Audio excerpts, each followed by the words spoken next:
Hello and welcome. Today's read aloud is titled Separate is Never Equal. Sylvia Méndez and her family's fight for desegregation. This is a true story written by author Duncan Tonatiuh. The story takes place in the United States during a time when schools were segregated, which means when schools were separate, and the color of your skin determined which school you attended. I know this is not fair and it wasn't right. It caused a lot of pain and hurt. But it is important that we learn about this time and about the brave people who helped to make the world we live in a better place. Separate is never equal. Sylvia Méndez and her family's fight for desegregation. Written and illustrated by Duncan Tonatiuh. Sylvia had on her black shoes. They were shiny new. Her hair was perfectly parted in two long trenzas. It was her first day at the Westminster School. The halls were crowded with students.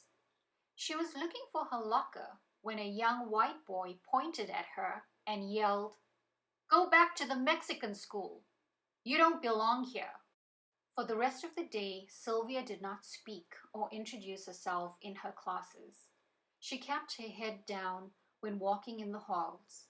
When she got home that afternoon, she told her mother, Felicitas, what had happened.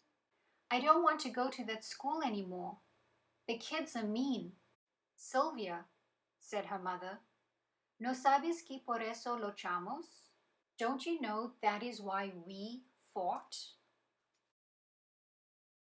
3 years earlier, in the summer of 1944, Sylvia and her brothers Jerome and Gonzalo Jr. and their parents had moved from the crowded city of Santa Ana, California, to a farm in nearby Westminster. Her father, Gonzalo Méndez, had labored for years as a field worker, picking grapes and oranges. Now he was leasing a farm. He was going to be the boss. On their new farm, they were going to grow asparagus, chilies, and tomatoes.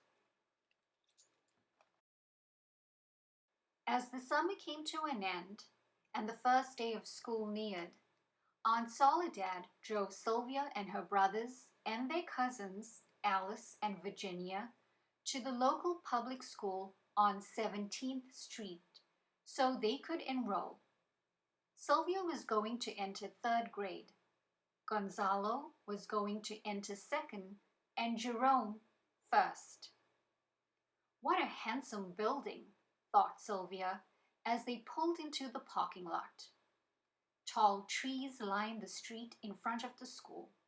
There was a playground with monkey bars and a red swing.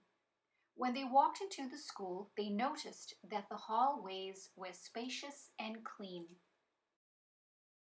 "I'm here to enroll the children in school," said Aunt Soledad when they arrived at the principal's office.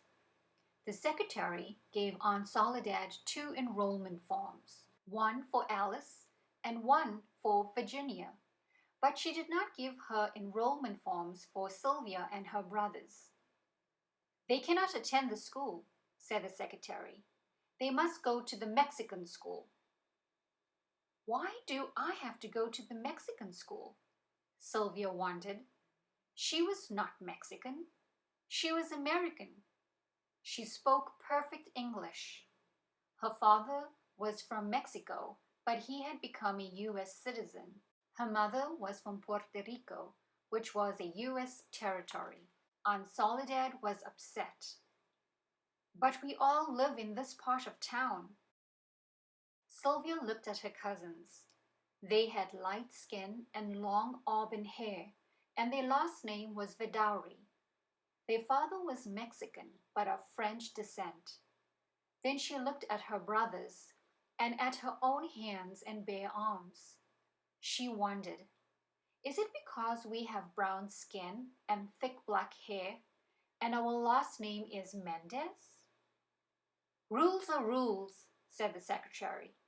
The Méndez children have to go to the Mexican school. I will not be enrolling any of them, then, said Aunt Soledad, and she stormed out of the office, taking Sylvia and the other children with her. When they arrived home, Aunt Soledad told Sylvia's father what had happened. Mr. Méndez told her not to worry. It had to be a mistake. He would take care of it. He was a businessman and he was used to dealing with people. The next day, Mr. Méndez met with Mr. Harris, the superintendent of the Westminster School. Mr. Méndez explained that his family had just moved to a nearby farm. The public school on 17th Street is the closest school to our house, and my children should attend it. Your children have to go to the Mexican school, said Mr. Harris. But why? Asked Mr. Méndez. He was not given an answer other than, that is how it is done. In the following days, Mr. Méndez met with Mr. Atkinson, the county superintendent, Mr. Harris's superior, and then with the school board, which oversaw all of the schools in Orange County. But they all said the same thing. Your children have to go to the Mexican school. But why? Mr. Méndez kept asking. No one would give him a satisfactory answer. That fall, Sylvia and her brothers had to attend Hoover Elementary, better known as the Mexican School, on Olive Street in the city of Westminster. The building was a clapboard shack, and the halls were not spacious or clean. A cow pasture surrounded the school. The students had to eat their lunch outside, and flies would land on their food. There was an electric wire that surrounded the pasture to keep the cows in. If you touched it, you received a shock. The school did not have a playground, not even a swing. The Méndez family did not give up. Time and time again, Sylvia heard her father talk with co-workers, friends, and other parents. It's not fair that our kids have to go to an inferior school, he said. It's not only the building that's a problem. The teachers at the school don't care about our children's education. They expect them to drop out by the 8th grade. How will our children succeed and become doctors, lawyers, or teachers? Mr. Méndez created a group called the Parents Association of Mexican American Children. He tried to collect signatures for a petition to integrate schools so that all children, regardless of their skin color or background, could have the same opportunities. But every time he asked someone to sign the petition, he would get the same answer. No queremos problemas. We don't want any problems. Many of the parents worked on farms owned by white families and feared they would lose their jobs if they supported the petition. One day, a truck driver overheard Mr. Méndez trying to convince a worker to sign his petition. You know, said the truck driver, you could file a lawsuit. The truck driver told Mr. Méndez about a lawyer named David Marcus who had filed a lawsuit on behalf of people in St. Bernardino and had helped them integrate the public pools there. At that time, not only were schools segregated, but also other public places as well, such as pools, parks, and movie theaters. Some businesses even had signs that read, "No dogs or Mexicans allowed." Mr. Méndez decided right then and there to hire Mr. Marcus, even if it meant having to spend all of his savings to do so.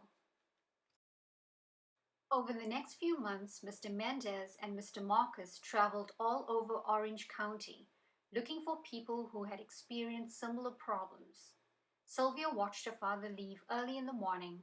Sometimes she saw him come home in the evening, but often she only heard his footsteps when he got in late at night. While he was away, Sylvia's mother had to take care of the farm. Mrs. Méndez would get Sylvia and her brothers ready for school, and then she would go out to the fields. She started the irrigation system, drove the tractor, oversaw the workers, and solved any problems that arose. With the help of Mr. Marcus, Mr. Méndez found and talked with other families who were dealing with segregation. One of them was the Estrada family. Mr. Estrada had fought in World War II. He had risked his life next to Americans of all races and backgrounds. But when he returned to America from the war, he found out that his children were not allowed to attend school with white children. Es una injusticia, said Mr. Méndez. It's an injustice. The Estrada family joined the Méndez case, and so did 3 more families.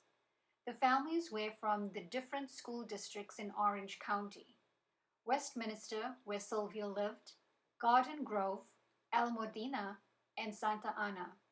Mr. Marcus wanted to show that the segregation of students affected not only Sylvia and her brothers, but more than 5,000 children in the public school system all over Orange County.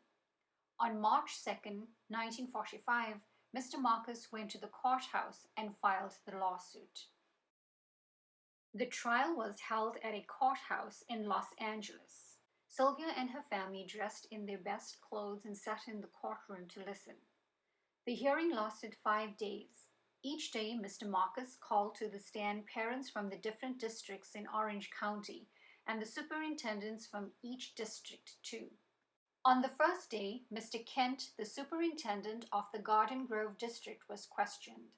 He said that he sent children to the Mexican school to help them improve their English.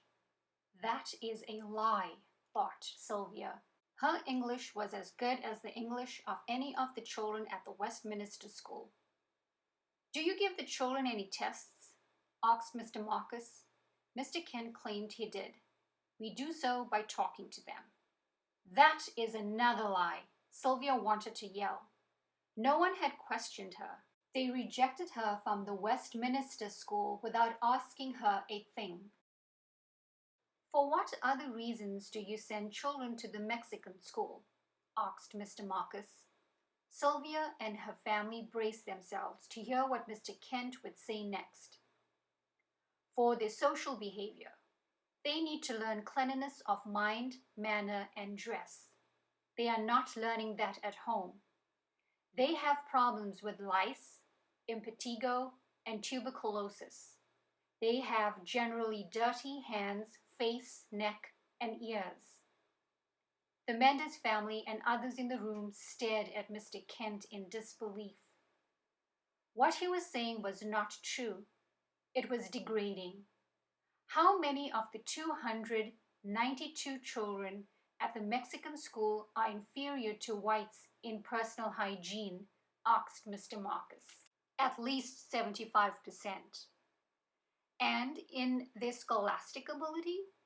75%. In what other respects are they inferior? In their economic outlook, in their clothing, and in their ability to take part in the activities of the school. Do you believe that white students are superior to Mexicans in the respects that you have mentioned? Yes. And is that one of the reasons they are being segregated? Yes. Time and again, Mr. Méndez had asked, why can't my children attend the Westminster school? Now he had his answer. On the second day, Mr. Marcus called to the stand a 14-year-old student from the Mexican school in El Modena. Her name was Carol Torres.